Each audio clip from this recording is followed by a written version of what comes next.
at end a democracy nti yefre bibi sacked. She has been sacked from the judiciary. Now, akoko to say Jumadia Odiye former Chief Justice Madam Torkoonoo. Jumebia Odiya ama Ghana fo hu ne toate ama ende ya pamono as the Chief Justice no. Or say on tiasie say ya pamono as the Chief Justice no. Na yentumi mane entina court say oye judge. Na onje sebio ademu the retirement story bia or say yedi chiri. And in the area the ABC and say the president President Mahama forwards acting Chief Justice Paul Baffoe's name to Council of State as his pick to be next Chief Justice. And as we all know, Emrano Emra, law no law. And the President of the Republic, John Mahama, krata de ababontene. Catch a swami for South Treso, Asenkriguafo, any Ghana for you say, or did any two form Sebio or Shishemuno, Judge Penina, your friend Mr. Baffoe.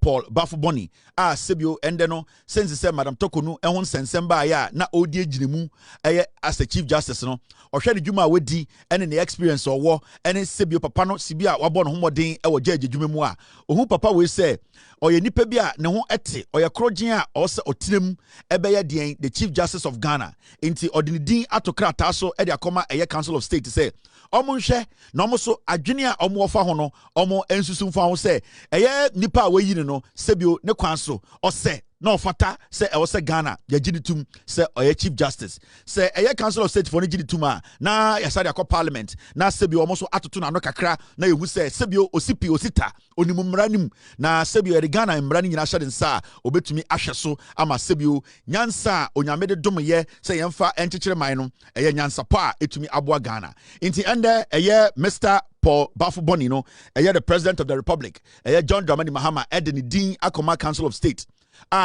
omoye mpenifo a Sebio oni omofa adwene a Sebio president no edi Ghana constitution krata kese ana enwoma kese a ebo Ghana ho bra no wodi so odi mra so article 146 no make sure say Council of State no so ahwe anamontu a obetu no enwu se anamona otu no anamo a krogen a Sebio constitution no ewo emu a ompa emra intenda no John Mahama president no or the krata na koma the Council of State and almost pensemu atoto ahwehwe ni ahoani ahwehwe mu ehu se Mr. Baffoe no or Sebio nipa bia odimu a also obey the Chief Justice of Ghana inti Mr. Baffoe ono na President Mahama no ende se ono de na kumemu no Sebio nipa wei ena ogidi se obetumi ede bibia frɛ no pepeyo no kure ene Sebio obeyi ne ho afiri amanyosemu a odi bedi ye kebi mami kebi ene Sebio judiciary nenim ono de Sebio enkeka ono nko a anka papa we ne we yi no nanso ye se woni abre wa andwene ho a Sebio wanyi adipa into odi de edi no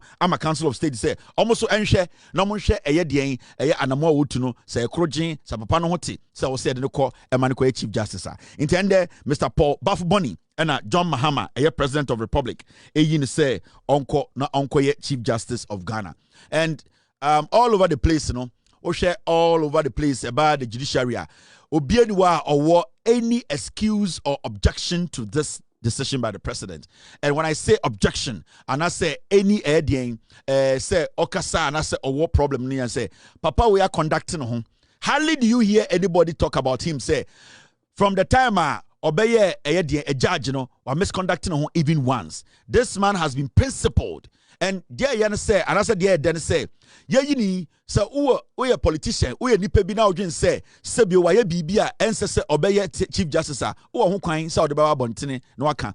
Now, from what we know and we have seen, Oba Ghana Judiciary in the Supreme Court, Opa Judge for Sebio Ghana for Buomo, Omo conduct Omuye, Omo Dinukre, Omo for Omo Enfrafra, politics, Sebio Omo Nyachum, Omo to me far by Sika ND and Shomo, and former Bushia Fon Quabruche, and Sebio Enkobosri here, Papa way Edin Winnie, and Intina and John Mahama Huni say, or ye Nipebia, Sebio, Nenimia Nyam, or Buo, on Hihan and Nim, or Munamuna the Nim, Nihumu Bono. oye nipa bi a oje obi atata into ohu eye Mr. Paul Baffoe Bonney say ono ene betumi abeye the Chief Justice of the Republic of Ghana. Into say ende ohu Mr. Bonney ewo eye TV we so a na eye President Mahama ena abodi din afre no say omra na ombesom Ghana ewo permanent position. Yeka say permanent position a na say fapem enginemu a sebio obi entumi wo konsa ombegirim na ondi dwuma embro eye Ghana eye ye die ye court nsem. Into eno so ene asema ewo ho. Na asema asabeto no ebinie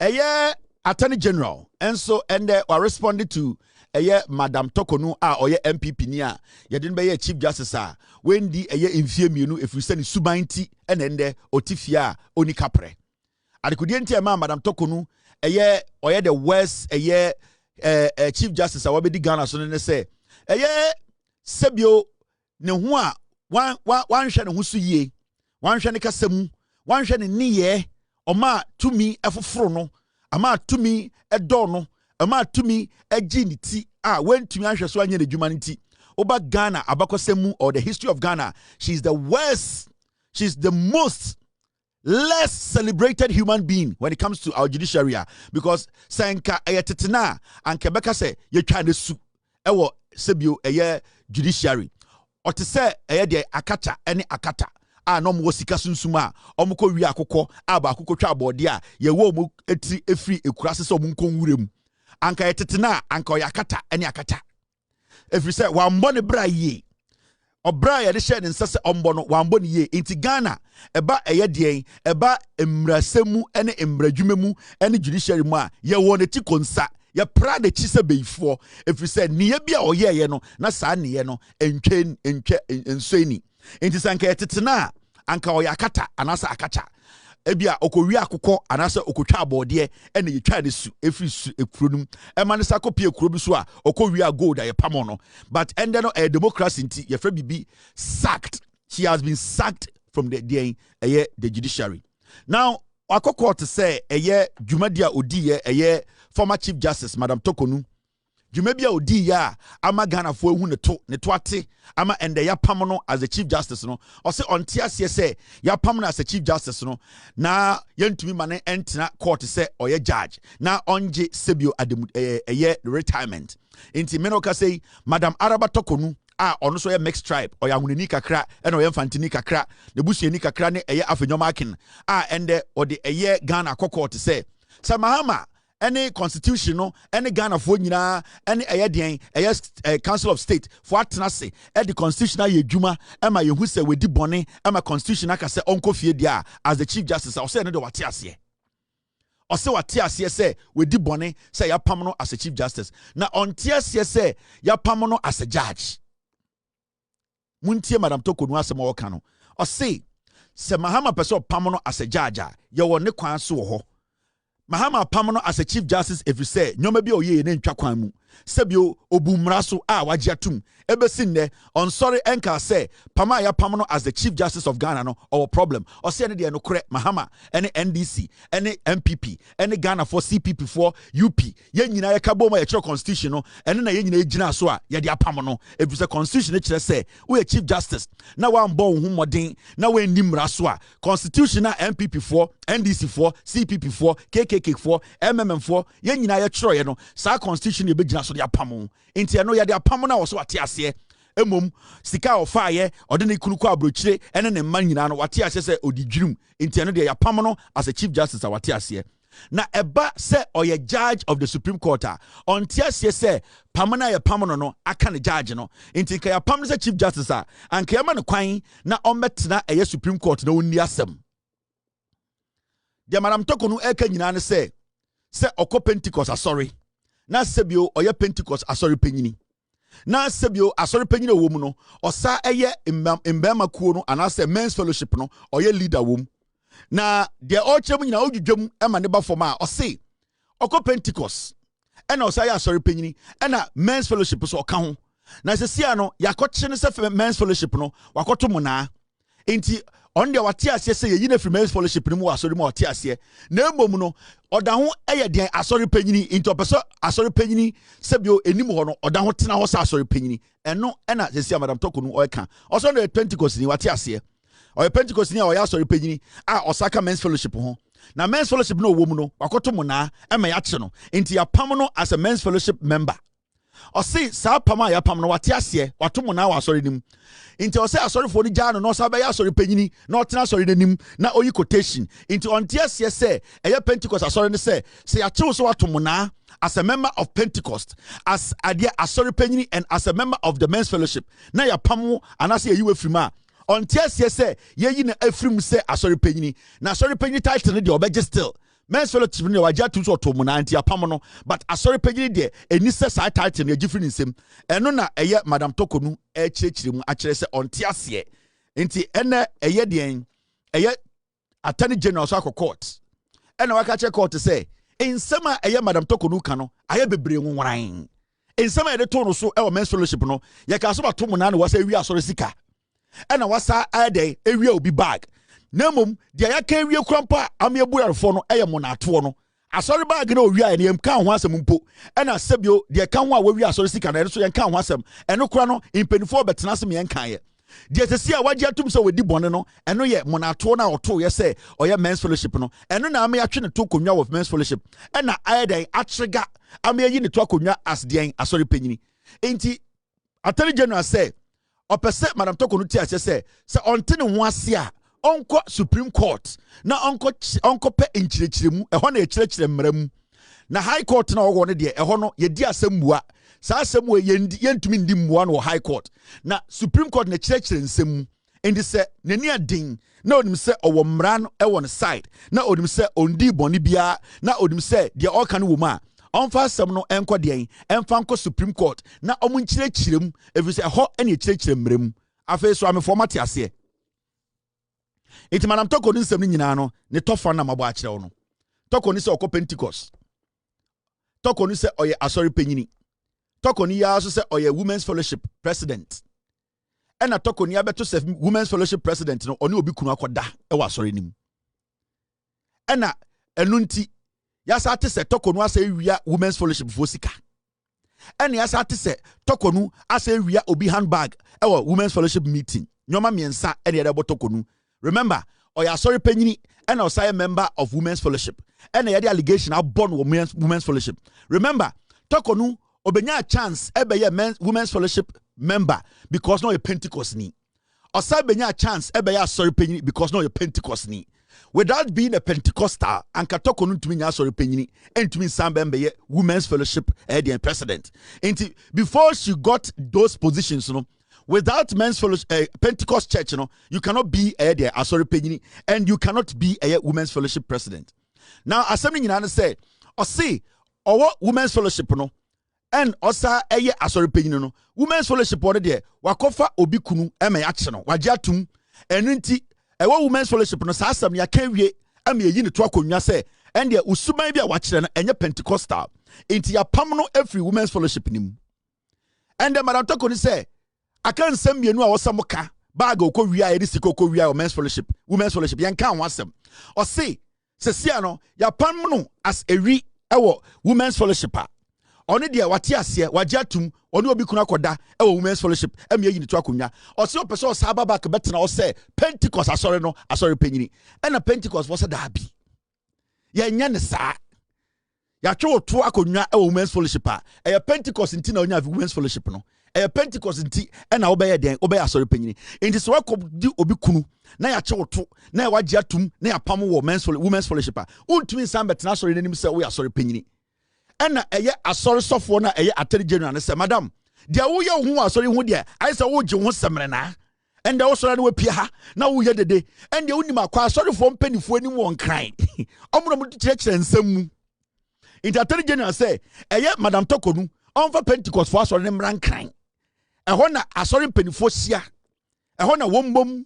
A honor, obeying a final judgment and say, so your Pentecost niba, na Pentecost for who so ye Pentecost nti ya sorry penyini na ye nim so Pentecost ya women's fellowship president na wakoto mo na odo obi kuna akoda ya yi wato akonwa no o sa wo tumi se obasa betena asori nim se asori penyini ana nti eye atari general se onkon kran na eho ene church sansem num na o ma sorry na omutim ne de se o ya sorry ba na o ye gate man o ye usher na se wo sa a member of eye kwa na se usher ukoto obi person yi ni sika automatically eye kwa na wo ye no ye be yi wafiri ho but Torkoonoo ni se ontene ho ase efiri se oye chairman na se ye bo afore a na ye de bode ba na ye dabadaba na ye de banche ba aye onya bi nti sa pex no retirement no opese ode asori title no asori penny titles na gi nti se onkon kran wani kuma medidwam se wani kuma kokoda se wo hwe na wani nkum so a coalition center na kobo electoral commission for ho ba ye den eman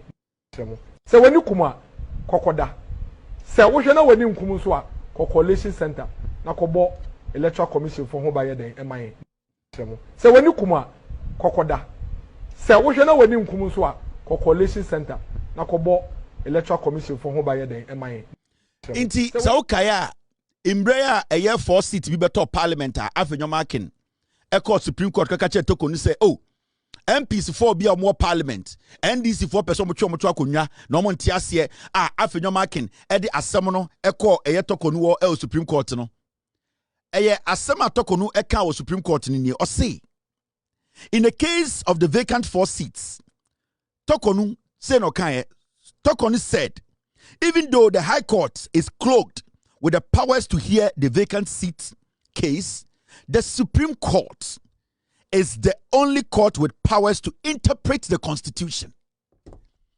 Madam Torkoonoo as one can the Constitution Article 146 so. In this Pentecost no, and I want to who asia. Na sa sorry said the oka no eyo masumun kringene ya konkran. E ho ne to collect nyina ekọ. E ho ne ye dabadaba nyina ekọ. Ehona ya asofo mpanifo nyina committee convention omukosia enti konkran na kokire gran for say omro mo hihya asore mra no na se wo ye soro panyini na wo ka women's fellowship ho na na obi kuru koda na e kire wo women's fellowship na yi wuto akonwa automatically no account say asore panyini na say nkan enti attorney general say onkonkran ombra supreme court omonkwan na wotumi a digidwam hwe so amefo obi atiase enti bebrebe nyina no gidi bia de bebia o de bia mka che Ghana for say asem ne ba aya bunya abotre lion king asem anya abotre enya pepere ho ene kasa dede ene ma asem ne na madwudwam no lion king asem ba anya abotre okoka akokoti oba benya diarrhea beku nipa nya abotre asem ba na mote a munya abotre ka bi ma badwudwam ene madwudwam se obi atiase wo a wonti ase na ma question na me ma answer obi atiase obi a so amefo are you okay? International bag is a Kevin is a character. Thank you very much. Bibia okay. So I'm for enim and answer yenje questions. Oko a YouTuber. So I'm for some okay. My membership Facebook so I'm for so why junior your bibi basa ma me hu. Yati okay bibia se pepe na obia okay. Francis Hatika so atiase obia okay. Okay. Almost obia so atiase. Intigidi bia ni wo. Inti se wadi kuma onti asia konkran se attorney general se onti asia on supreme court na onko ne nko kirekire mu wi a so ba be asori penya ba asori penya jo pex. Thank you very much. Afi Ghana 40 sem na se mana de kura keke ye dwudwam because these are very important issues. Na me ka Torkoonoo asem no about time eye asem eba eye parliament afenyo marking Eko eye Supreme Court court Torkoonoo eko ka chere say case aba ondima no sebio Torkoonoo enso make sure say afenyo mark the ope no akora odana koma so no be ya ma no Torkoonoo make statement bi moma enko tie eye statement na Torkoonoo make ye no and then no ye ka chere Torkoonoo say onko Supreme Court na onko for interpretation because Torkoonoo ka chere say High Court no omuni that power to interpret eye Ghana mra no Torkoonoo court awakono or interpretation of asema esino or say sesiano or say Ghana for say apamno as a chief justice we need to still see him and consider him as a judge of the Supreme Court. Inti right now no what they want to do in the say ya pese Torkoonoo eti ase say the High Court does not have the powers what she's seeking is interpretation. And if it is interpretation, she told us that the High Court does not have the powers to interpret the Constitution of the Republic of Ghana. The High Court should allow the Supreme Court to interpret the Constitution of the country. In the same way she said it, Attorney General said, Uncle Supreme Court, no Uncle Siki for interpretation. Every court is given its own jurisdiction. So the type of cases that can be settled in any court depends on the nature of the dispute. Thus, if someone is challenging that a member of parliament has not lawfully won their seat, that challenge must be done at the High Court in the region that the constituency is in. However, if any two people challenge that the process of electing the same member of parliament did not conform with the constitutional provision, that dispute over the correct interpretation or meaning of the constitutional provision must be brought to the Supreme Court for interpretation. Indeed, if the dispute over correct interpretation or meaning of the relevant provision occurs while the parties are before the High Court must, by direction of Article 132, stop hearing the case and refer the dispute over the correct interpretation of the Constitution to the Supreme Court. Madam Torkoonoo, or say the High Court in some High Court no any jurisdiction over it, and that the case must be referred to the Supreme Court for interpretation. And what she's seeking for is interpretation of the Constitution, whether she can still hold her position as a Supreme Court judge. We don't know. It is only the Constitution that can prove that. Into Madam Torkoonoo should go to the Supreme Court and seek for interpretation the same way he directed us Ghanaians to go to the Supreme Court and seek for interpretation when it came to the 4 MPs who at the end of the day decided to switch seats or switch allegiance in Parliament. The law is the law. Inti yajujum asabni nyina na maka akira mo no. Inti yanyina yenim kumase yeto aba no. Na se Abane ko na nkoye mekai eye 2012 at Amils. Time e ko yire so 10 no meboa 2012. Yeah. No, 2008. 10. Yes. Na abane atoa na abo apeso. Na abana bo apeso. Na afei na sata kumase na ye mai omoyi omontuma ne na mantem. Munkoto awunafo ni tugum munkoto na manfo dibrika akosi munja da me no munkoto yesi awunafo ni tugum mo so munemu munkoto yeso me nkofo firi Togo ba o me nkofo firi Togo ba awunafo so ma bre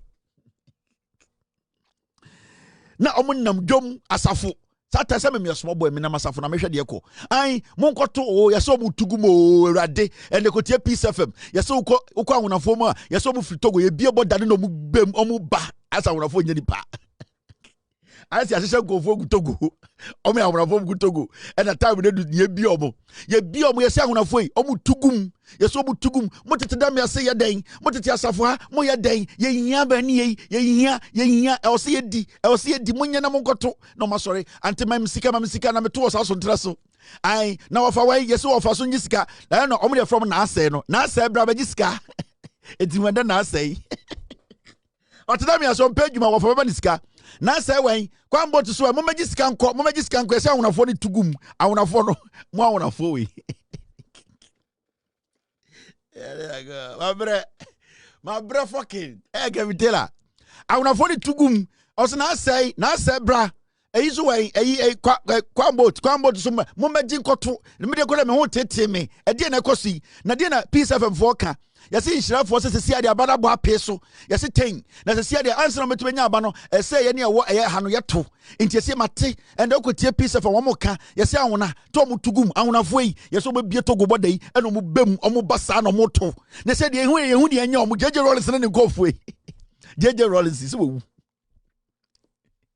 ya ponda da do jeje rollins ne nkofoi ye hu de omo je organa ha ye nim de rollins we ni orgy na eti krom ha na soro aswa wonafo efri Togo abegu border no so no mo tugum akwankwa mo so mo nkoto what to say or say ma me to 8 so I got to be count and yeah asafo ele na koko to catch from pong and from pong and hustle catch some to back count no ba I brought from pong ma me some to so I got to back count o ma say montafo nkwara na mo so so mo wey Satam yeni anu montafo mbai omnom da safo store ya no omo na sebi omo ni baby da omo da store no omo bedrooms no agada ne nkwara ni nyina momfrafrafrafo ne mra he hadia bra he fati munyina momra na momutete monto aba se monto aba na MPP awini munyina monkai se mukosrem mo madam store no biem oh madam yati monsamfo mo gonkoto aba na mo saso bragada wanto aba ma MPP awukosrem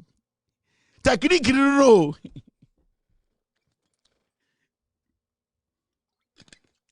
Hey, had you to? Hey, my minute for to about to her. Again, I quite tell one. Tea aquara to her. Near Tiaquara. Oh, 13-14-year-old kid of his stream.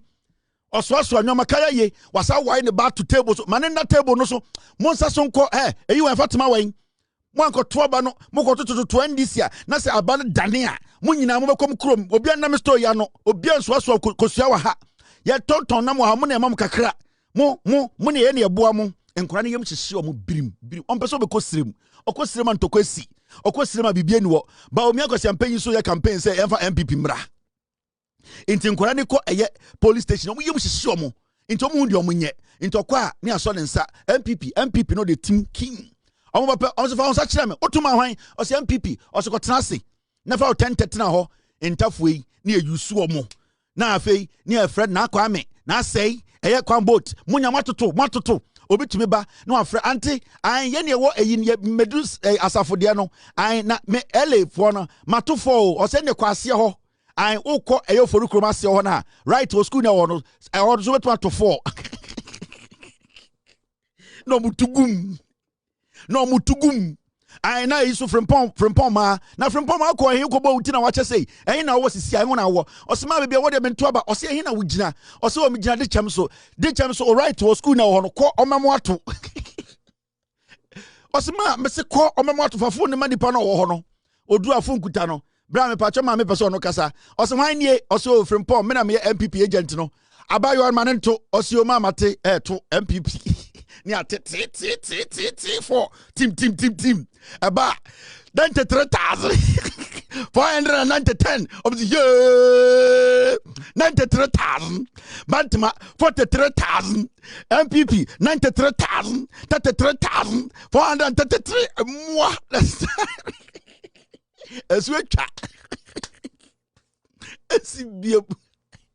total rejected ballots.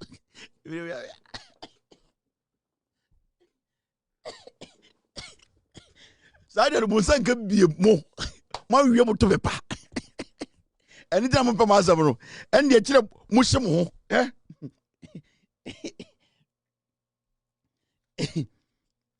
that time no MDC for so agent come di omo 2008 omo ni di e na obasa sentre so ya ye jollof di ye de kosua tuetuo NDC agent amwako wayi nani moto bontungu NDC for come di omo satani ti omo ni kapre kwam that's right my pompisi go MPP and this agent ko be di omo gina fitia dopa omo no dwurum obi amae ntomo ba no de kosua na emo frempon na mondidi ye NDC ye na NDC for mo mayo na mo chairman we ye ni be bia chairman boni nam and the most medical cre NDC di kom ya de ye man hanta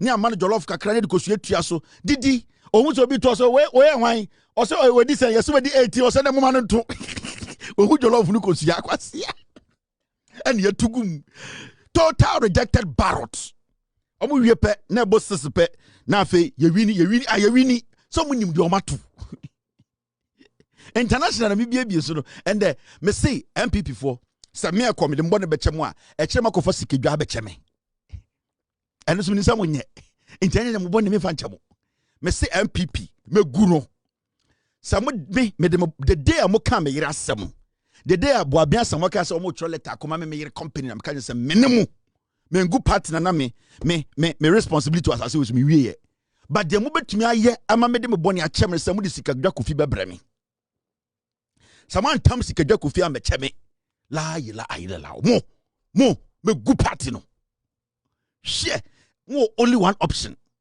Nana me do. Eche MPP for ba santimemu ni otum for bekasa no motam sikedwa breme. Na me je efa. Ansana me MPP. Meja MPP manako. Enyesa me gunu. Na 2028 man finish MPP na nyamia.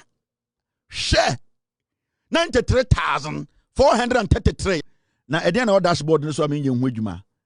Gim. All right, we are good. Now, this is another story. I'm a say you come once. Do we have a video on that, Mr. S? 1, 2, 3. Apiakubi. Okay, we don't need it. Okay. Now, and I see MPP for a year, Bibi a friend vetting. Hey, director, no. Nah.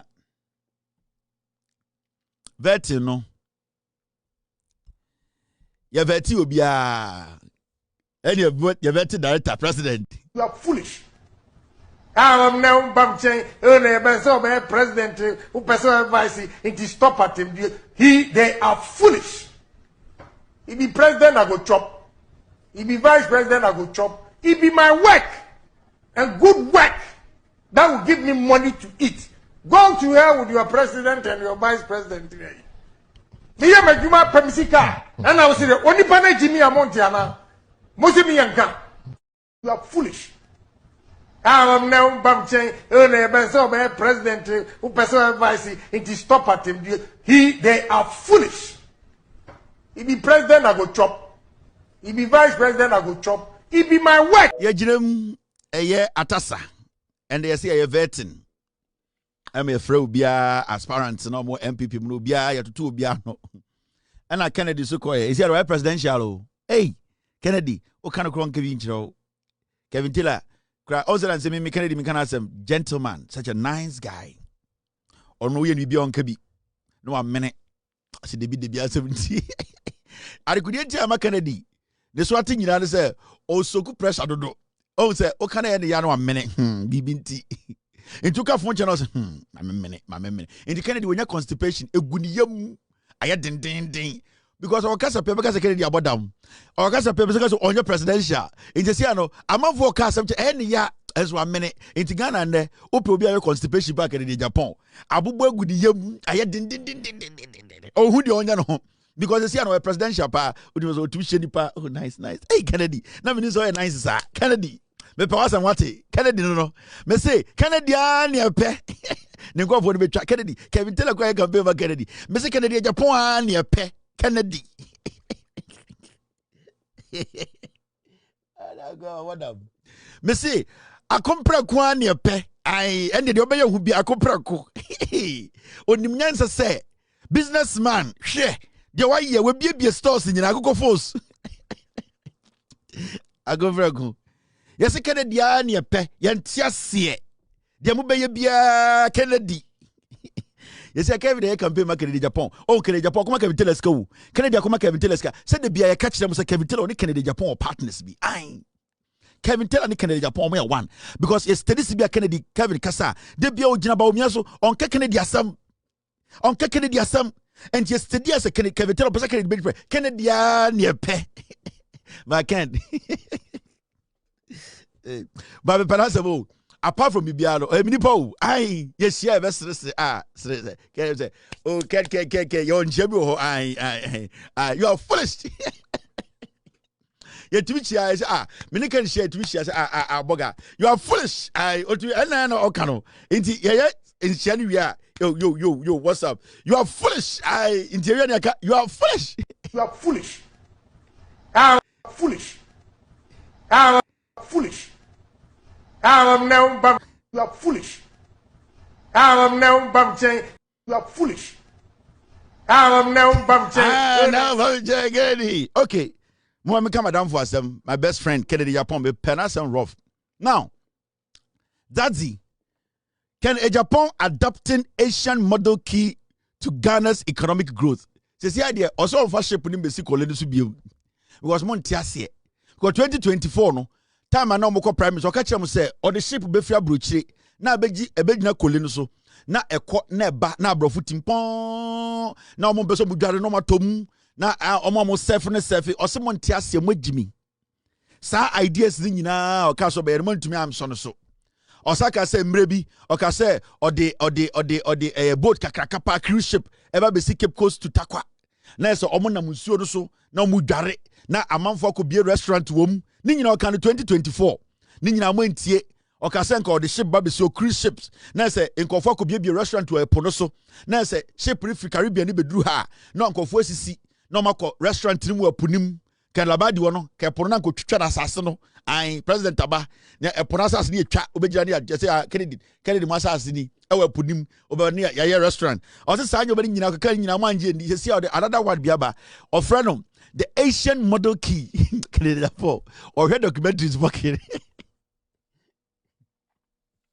o she document o she not you check Kennedy Japan be tu ID criminal intent any law and order any Nadio who should be checking the virtual or share ancient documentaries or say or the model be ba get ready and then Jack,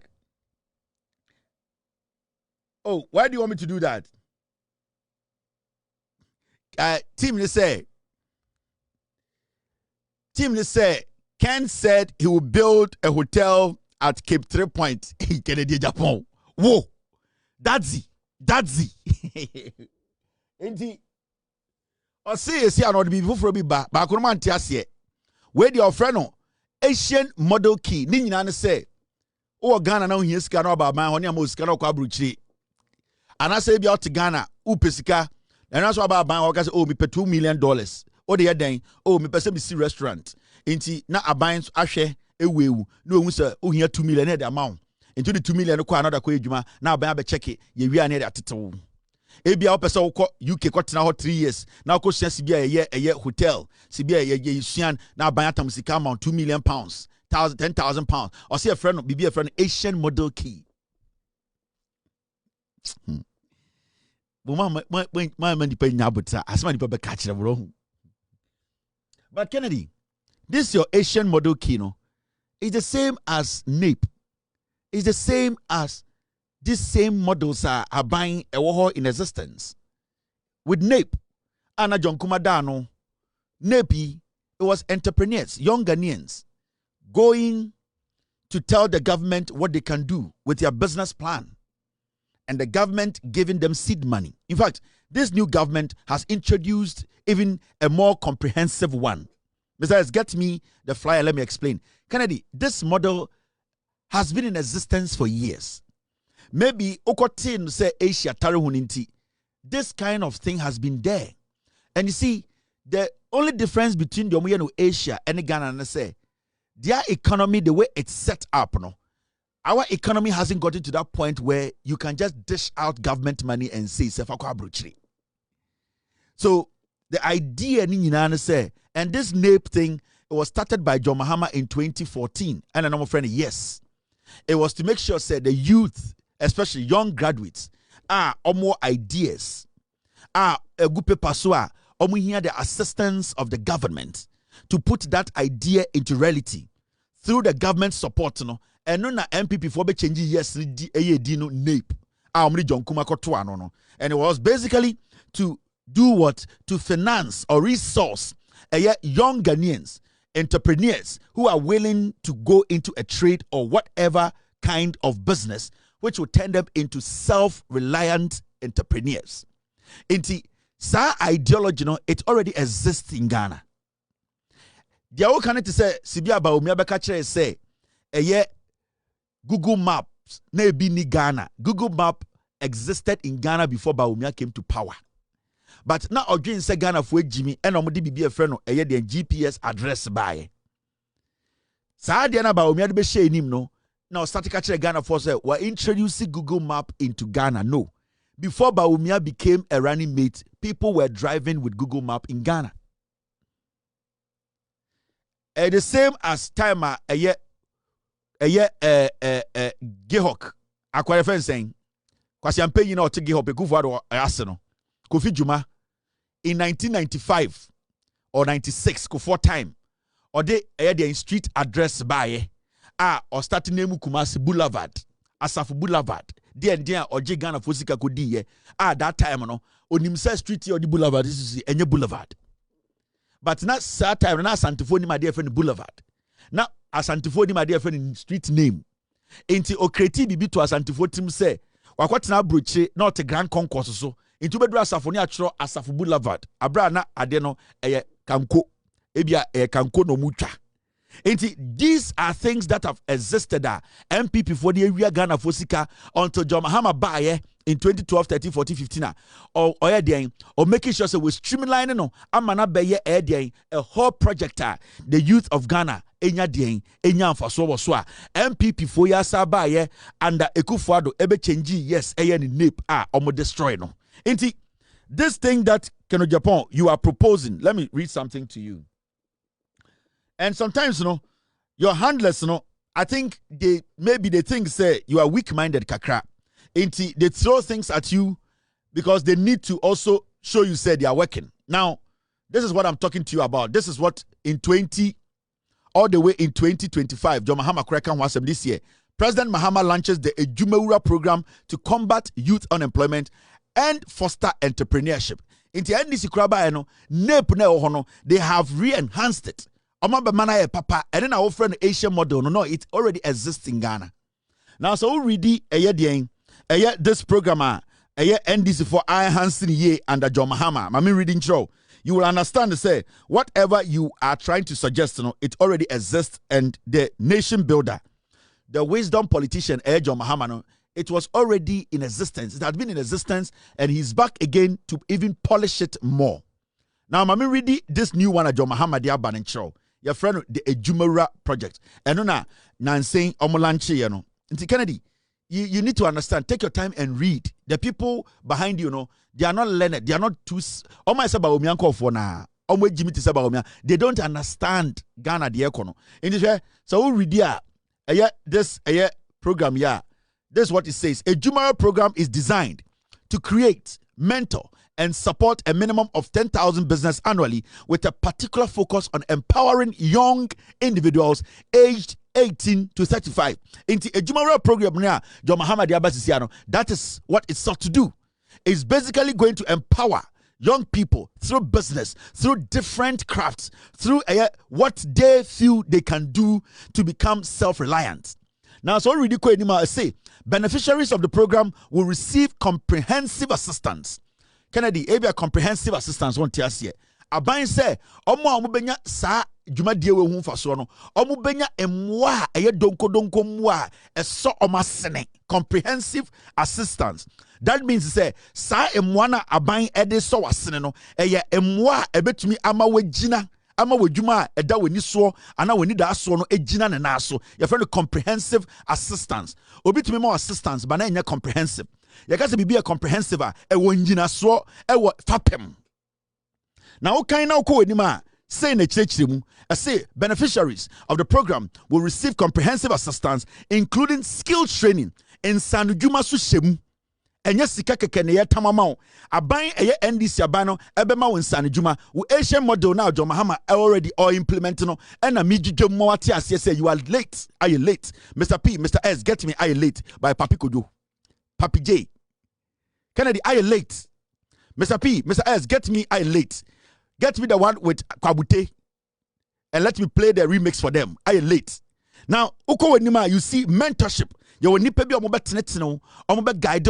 Actually, say, Juma person komi, Sabio, a Juma wedi, and come shed your person we na, way more, way babuao, where then Kauyano, Oyana Santimema boy, if you say, when a benway, where then Kauyan Western region, because I bet into Uyano how Benyasi Cantum, and if a mentorship, Nipebiba crow.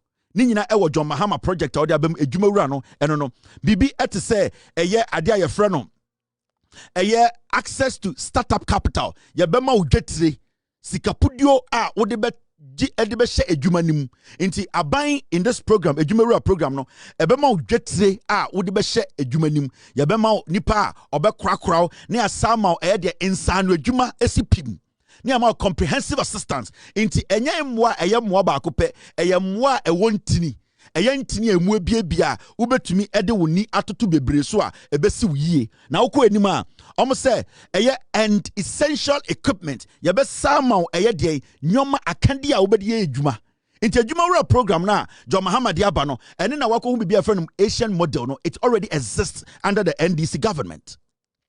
It is our kanku thereby ensuring the sustainability and success of their ventures. Now, when you go forward, in his address, where John Mahama nyansa for the Kasano, John Mahama is already ahead of you guys.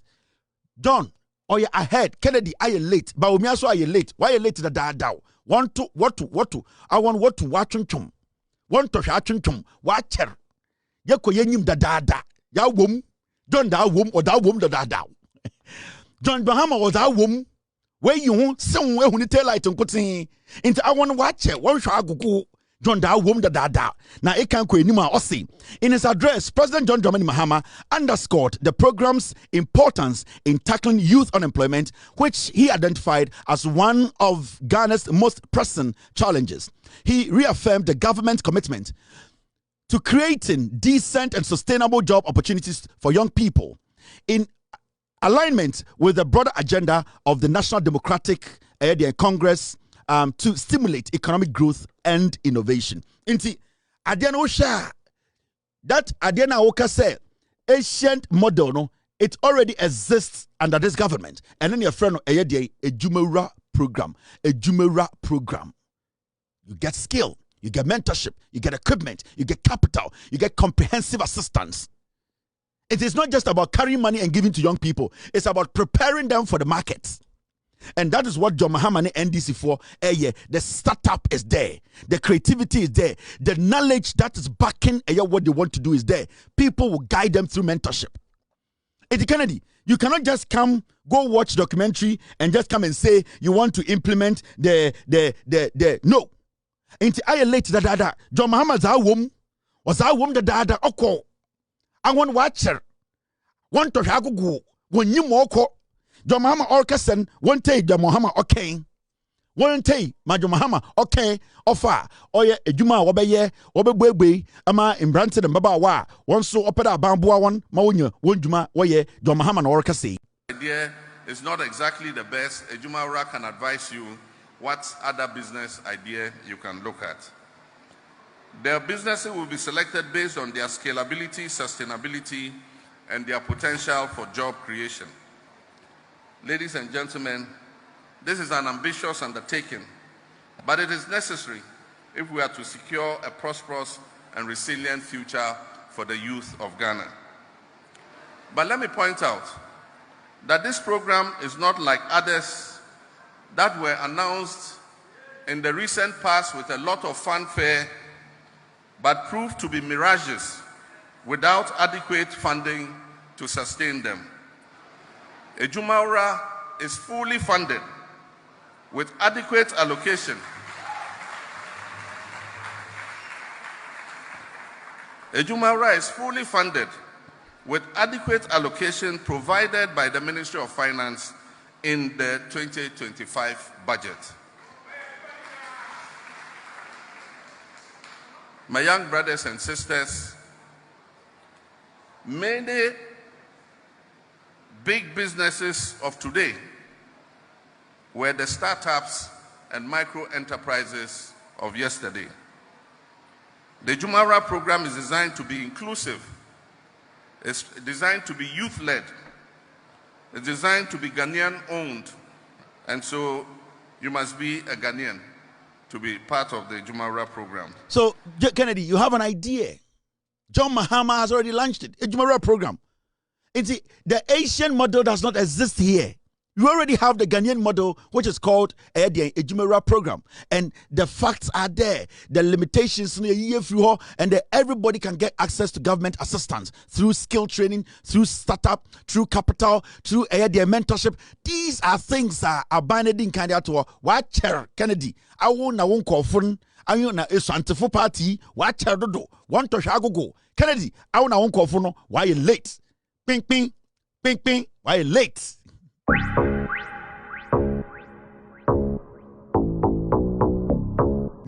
I late.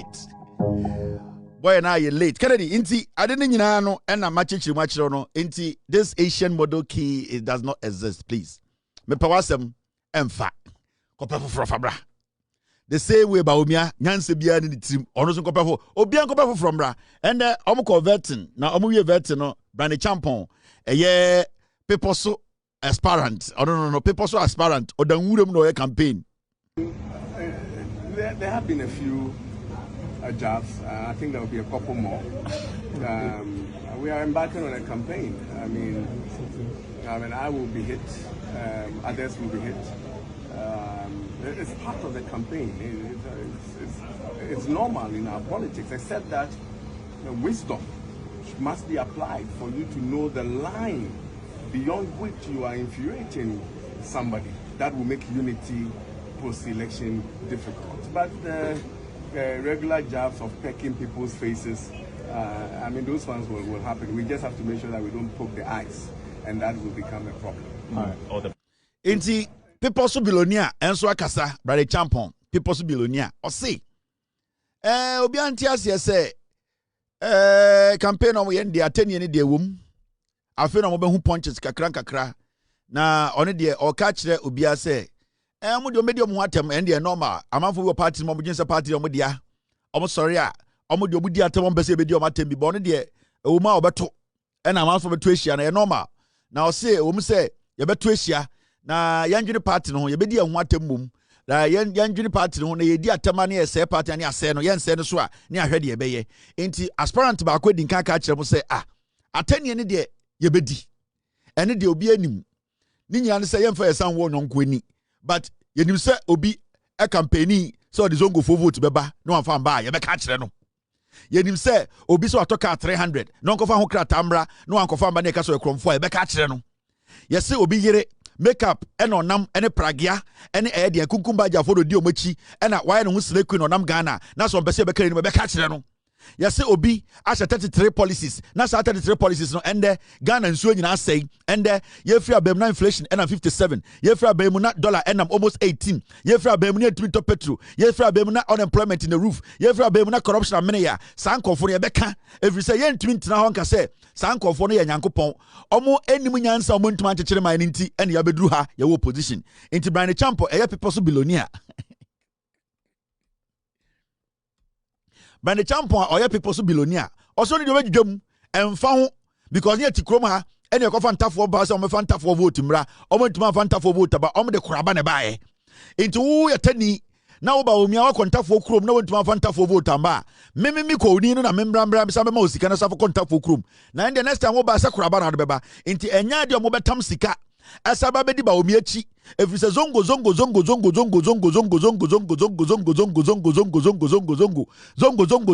wo Ghana nyina Bawumia nya tupe eno nkyere se oye nkremoni papa nkremofo krapo apono oye muna afiki into ne Bryan Acheampong oye people so billionaire no enya de obetra o mani pass be say asabedi NPP enim akonya 24% eni ntira o ka che Ghana for say ayampia ne de ometo ye ka say low punch ayampia the bro for the twin no obi ka say jab we will give jab just a meto ayampia ye ka say ayampia ye kasade enkoso akiri po ayampia enti Bryan Acheampong say ayampia ne de beto because yanto ayampia na ye hu eye den akromfo any idea atrofo party nim enti wodwudwam enti sia ye nyina tie ase Bryan Acheampong say eye campaign on beko ne de ayampia no meto ene na brody friend jab so am form nka jab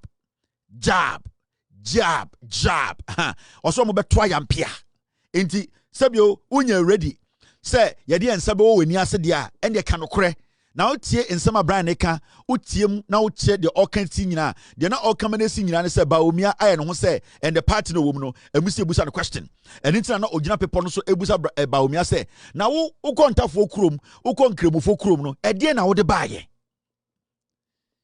Mahamudu Bawumia uko kurom ye nyina ye ko kurom aye baaye beka se de na wo de baaye uko kurom wankasa kurom eye den eye wale ede na wo de baa fie wo de na baaye na wangasa ukroma ya papa kroma wo so papa wa asase a waja agudie ma wo ba ya wo de koraba de baaye yen santam sika ma won sanfa nko ufri ukrom wale ba ye koto aba 2024 wo de koraba ne baaye wo Bawumia koraba Went to man for golden pot number.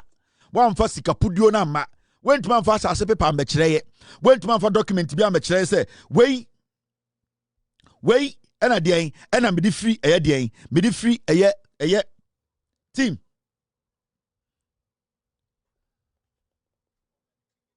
No, T, I'm done. Thank you very much.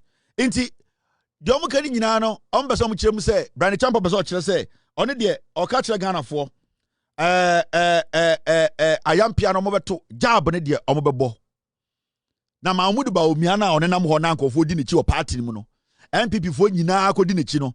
Mumbutan is a Okone Papa Krum, Wale 2024 elections. At the end of the buyer or the Kraba, Mr. P, Mr. S, get me Wale numbers. And no one hear me. Baby, I won't try the fruma. I want you trouble me fruma. Or ye, you didn't talk about so many. Yes, Uko Hono, Ukrom for, Omu so win him and answer who bomb. Omo de afefe de mao, Omo ma we good and answer Moma Kraba. And nona, a Bryan Acheampong Mubusa Bawumia. Na wa ukrom papa krom o ma me krom a wo se eye mampurusi krom eye wale okọ wa wo de koraba ne baaye na wo pese yede wo ebesi agongon we krom mi djudwam enti sa wo te jab wo PZ na wo te jab ni nyina ne ayampia Bryan say ayampia ne de ombeto because you see ade nyina ne befa sika ye nyina kakra ye wo ho ye nyina ne tam sika obia tam sika into obi anyo bia o tambi a mesoma tambi de ofum ya mesoma fumbi ye nyina afumfum into ye be kire de ofum kese into so to ayampe obeto obeto ka uyi flag obeyi flag uya eye race obeye race de obeye bi but obebusa so ukọ papa krom na de na wo de baaye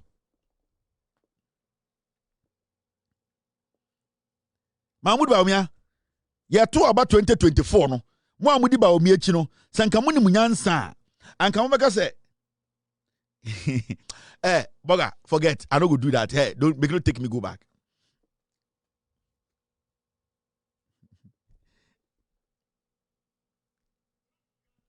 Are they also my team? They want to take me back, but I don't want to do it because me Bryan Acheampong. Now almost say I need to prove to Ghana for say can Japan and parampara or kase or the ship ebesi koleniso. Not Ghana. Latitude 0 degrees, longitude 0 degrees. The center of the world is Ghana. We are not able to market Ghana. Give me chance and you see. The hotel I'll put in the middle of the sea, portraying the center of the world hotel.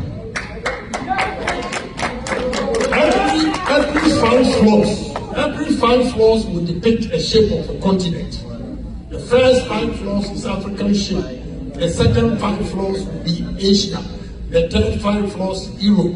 And the fourth 5 is not Ghana. Latitude 0 degrees, longitude 0 degrees. The center of the world is Ghana. We are not able to market Ghana. Give me chance and you see. The hotel I'll put in the middle of the sea, portraying the center of the world hotel.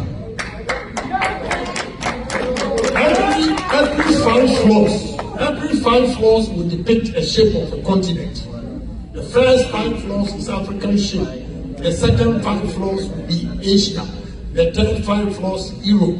And the fourth 5 floors will be South America. The fifth 5 floors will be North America. Just imagine this. Yeah, now the Australian are coming. Just imagine this, the ship in the middle of the sea.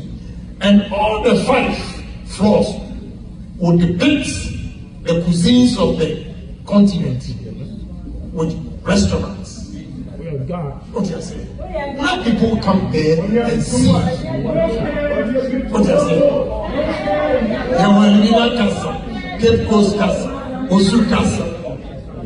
Now we are not making use of these castles. Akwaro also go see cathedral boom. Latitude 0 degrees and longitude 0 degrees. Messi go. What do we mean? Because say way America. Messi omo mo abroche do mo jimi kura che omo mo fie no. Ebi before. Messi we no kind of America, Virginia. We muti abrochire o. E do bobu sem. oyepe no akwachina broni bi bonk otiti broni to ompie 8 months no mpie ye na de ha de etua kakakre o hye nwudam e na o hye broni bi basement e na broni ni kem no be pa no to no okọ no hye ase no afokọ na Adom FM no mintimi ngie o me say we dey Ghana no kan o America Virginia Virginia e no mo bom nsem po when you be latitude O and a longitude O kwasiafo ogosi cathedral opum 5 continental cathedrals ship no just asem na Kennedy kan mentiase and ubegin sankaje bo nkede enke bia nko kan fosu ni aka so we dia dumpingfo ye nkurase fo nte bia sebio omo de kurase we Virginia America Virginia omo mugo na 96% omo wi a omo pambre wato okosha broni ni fie wa 8 months no mpie na omo fie ha de ye tuaka ye o maami ni se oyese maami we broni we me se me ne tena nyande me company na omo de maami o me se me nya hwe eno ane se wa ne ba pepa na ma sa akofom ho obekọ no te Adom TV ho no telephone ho Adom TV no tie o download on download Adom otia oye no ya kwasempa no agoti oba yene conference dia no ya kwa otewo enu download nkwasi asem no download na say TikTok abe obekọ no muguase o no ma join TikTok media mentimi nkasa kesi o am we dwumam obo atiti brodi toilet na sa de ne aya che enye nde na me say KVIP toilet inti oshe box mu ase ho obetie radio ni nyina ofiri nhyira na okọ Adom ofiri Adom a na okọ asempa ofiri asempa na obesra ko eyeden Oman FM sadi pasa na wadani kokuo hwasem ye ka che na wabrochire onti ase we Jimmy latitude O any longitude O we nyina ya asema ya tena ho boye nsem ewurade mo MPP for pa de bia me ka che Ghana for se mo Jimmy me ka che Ghana for se asem ka Kennedy nkonka na asem dompem na ka se wom do me nkurasefo we montie biem we Virginia not Ghana. Latitude 0 degrees, longitude 0 degrees. The center of the world is Ghana. We are not able to market Ghana. Give me chance and you'll see. The hotel I'll put in the middle of the sea, portraying the center of the world hotel.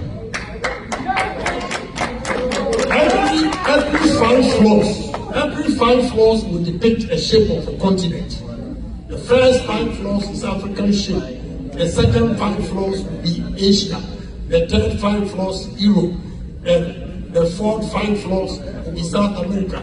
The fifth 5 floors will be North America. Just imagine this. Yeah, now in Australia, just imagine this. The ship in the middle of the sea. And all the 5 floors will depict the cuisines of the continent with restaurants. What you say? Now people come there and see. What you say?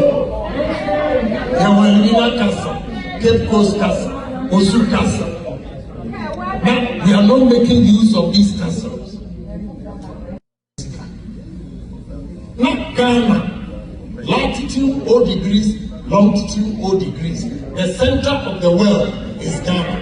We are not able to market Ghana. Give me chance and you'll see. The hotel I'll put in the middle of the sea, portraying the center of the world hotel.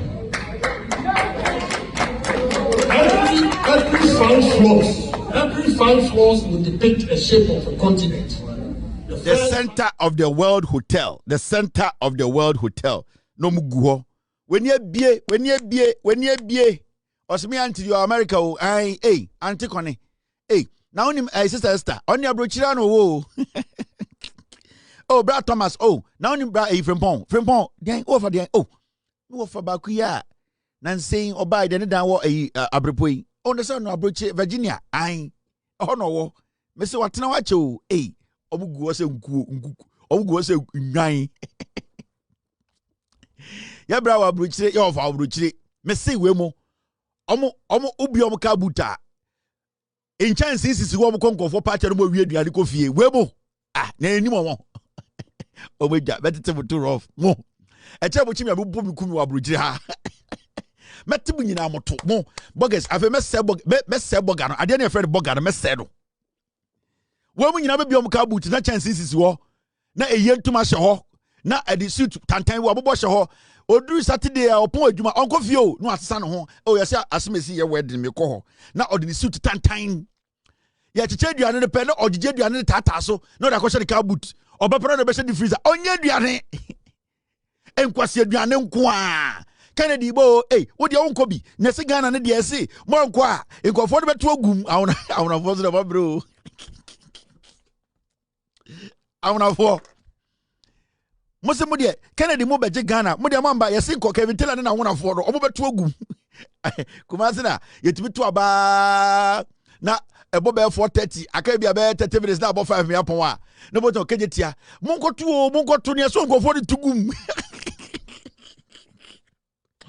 what are the oh Mezi kumase yetimi to aba mu se enkoye yeto aba na nipa na mantem munkoto yesi nkofo de tugum ase competition yesi ko hwe awonafo no mu tugum mo so munya ne tam abano motoro enye budio omna awonafo ko competition awona ni so ko to aba ko fuom wato aba wie di akple ena asemesi nam eyesa asentre so munkoto na awonafo no matese so mu tugum awonafo de tugum asa awonafo so mo bro iti domu ye na no Kennedy Agyapong obesi continental ship a hotel Wéàpons body amo mapon ohun se mapon Agyapong abuatwe gi